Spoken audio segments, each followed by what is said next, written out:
बातमी मुंबई गोवा महामार्गावर झालेल्या वाहतूक कोंडीची। वडखळ ते पेण दरम्यान वाहतुकीची मोठी कोंडी झालेली असून वाहनांच्या लांबच लांब रांगा बघायला मिळतात। साधारणतः 3 किलोमीटरपर्यंत वाहनांच्या रांगा लागलेल्या आहेत आणि मोठ्या वाहतूक कोंडीचा सामना प्रवाशांना करावा लागतोय।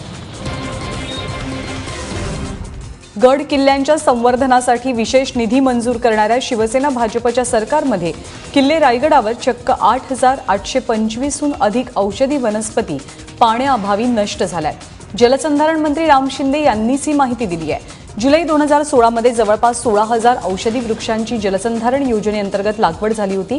रोजगार हमी योजनेअंतर्गत झाडांना पाणी देण्यासाठी मजूरही नेमण्यात आले, मात्र अपुऱ्या मजुरी अभावी त्यांनी कामाकडे पाठ फिरवली।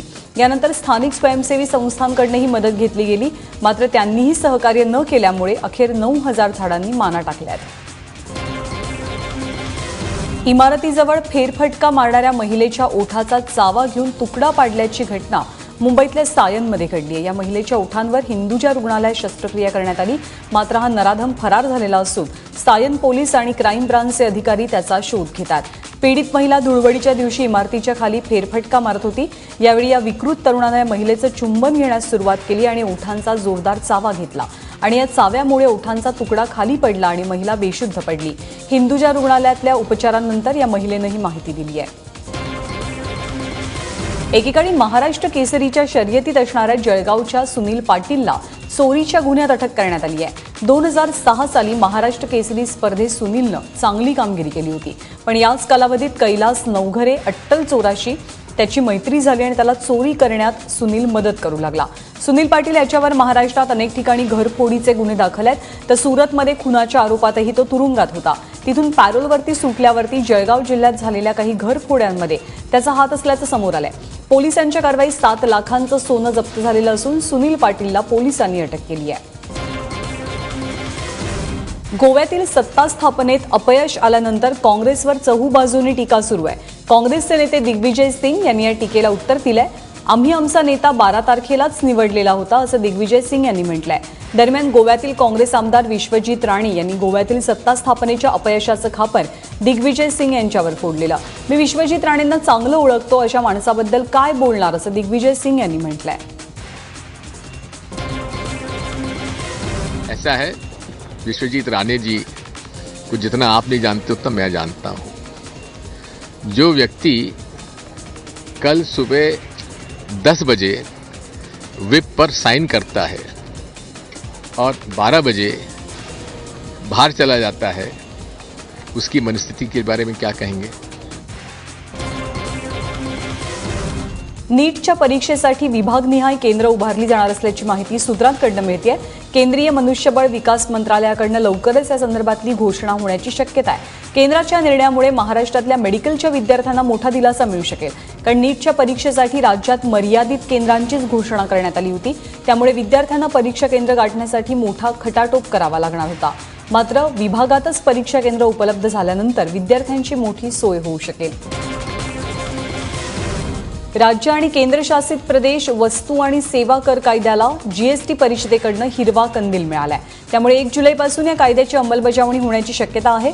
जीएसटीच्या सर्व मसुद्यांना मंजुरी मिळालेली असून या केंद्रीय अर्थसंकल्पीय अधिवेशनामध्येच या संदर्भातली 4 विधेयकं मांडली जातील। जीएसटी परिषदेनं राज्य तसंच केंद्रशासित प्रदेशांसाठी वस्तू आणि सेवा कराच्या कायद्याला मंजुरी दिली आहे, असं केंद्रीय अर्थमंत्री अरुण जेटली यांनी सांगितलंय। देशभरातील प्रत्येकाला आरोग्य सुविधा मिळवून देणाऱ्या राष्ट्रीय आरोग्य धोरणाला केंद्र सरकारची मंजुरी मिळते आहे। 15 वर्षांनंतर देशात आरोग्य धोरण मांडण्यात आलंय। कॅबिनेटच्या बैठकीत हे धोरण मंजूर करण्यात आलं। देशातील प्रत्येकाला कमी खर्चात उपचार देण्याची ही योजना आहे। गेल्या 2 वर्षांपासून हे धोरण प्रलंबित होतं। सरकारी रुग्णालयांमध्ये मोफत उपचार आणि तपासणी करण्याचं सरकारचं लक्ष्य आहे। शिवाय पैसे नसले तरी रुग्णालयांना उपचारांसाठी नकार देता येणार नाही, असा प्रस्ताव यामध्ये मांडण्यात आलाय। आजपासून मुंबईकरांना भायखळ्यामधील राणीच्या बागेत पेंग्विन्सचं दर्शन घेता येणार आहे। शिवसेना पक्षप्रमुख उद्धव ठाकरे यांच्या हस्ते उद्घाटन झाल्यावर पर्यटकांना पेंग्विन्स पाहता येतील। मागच्या वर्षी जुलै महिन्यात हम्बोल्ट प्रजातीच्या पेंग्विन्सना राणीच्या बागेत आणण्यात आलं होतं। तेव्हापासून पेंग्विन कधी पाहायला मिळणार याची उत्सुकता मुंबईकरांना होती, मात्र अनेक अडथळ्यांमुळे पेंग्विन दर्शनाचा योग लांबणीवर पडत गेला। दरम्यान पेंग्विनला पाहण्यासाठी पर्यटकांना किती रुपये मोजावे लागणार हे मात्र अद्याप निश्चित झालेलं नाहीये।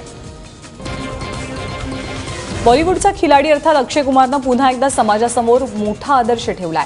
शेतकऱ्यांसाठी शक्य तितकी मदत करणाऱ्या अक्षयनं आज देशातल्या जवानांच्या कुटुंबियांनाही मदतीचा हात देऊ केलाय. नक्षलवाद्यांशी लढताना शहीद झालेल्या राज्य राखीव पोलीस दलाच्या जवानांच्या कुटुंबियांसाठी 1,08,00,000 रुपयांची मदत अक्षयनं दिली आहे. 11 मार्चला छत्तीसगडमधील सुकमा जिल्ह्यात नक्षलवादी आणि सीआरपीएफ यांच्यात चकमक झाली. या शहीद झालेल्या 12 जवानांच्या कुटुंबांना प्रत्येकी 9 लाखांची आर्थिक मदत अक्षय कुमारनं केली आहे. केंद्रीय गृहमंत्री राजनाथ सिंग यांनी अक्षय कुमारचे ट्विटरवरनं आभारही मानले आहेत. योग्य निर्णयानं अनेक सामन्यांना कलाटणी देणारा टीम इंडियाचा माजी कर्णधार महेंद्रसिंग धोनी याच्या प्रसंगावधानाचं पुन्हा एकदा दर्शन झालं. विशेष म्हणजे धोनीने हे प्रसंगावधान कुठल्या क्रिकेट मॅचमध्ये नाही तर रिअल लाईफमध्ये दाखवलं, ज्यामुळे अनेकांचे जीव वाचलेत. विजय हजारे ट्रॉफीच्या अंतिम सामन्यासाठी धोनी त्याच्या झारखंड टीमसोबत दिल्लीच्या हॉटेल ITC वेलकममध्ये थांबला होता. आपल्या टीमसोबत सकाळी नाश्ता करत असताना धोनीला हॉटेलमधनं धूर येत असल्याचं लक्षात आलं. त्यानंतर धोनीनं प्रसंगावधान दाखवत जोरात ओरडून सगळ्यांना आग लागल्याची माहिती दिली. त्यानंतर माहीनं त्याच्या झारखंड टीममधल्या सर्व सहकाऱ्यांना हॉटेल बाहेर काढलं. या घटनेनंतर हजारे ट्रॉफीचा अंतिम सामना उद्यावरती ढकलण्यात आलाय.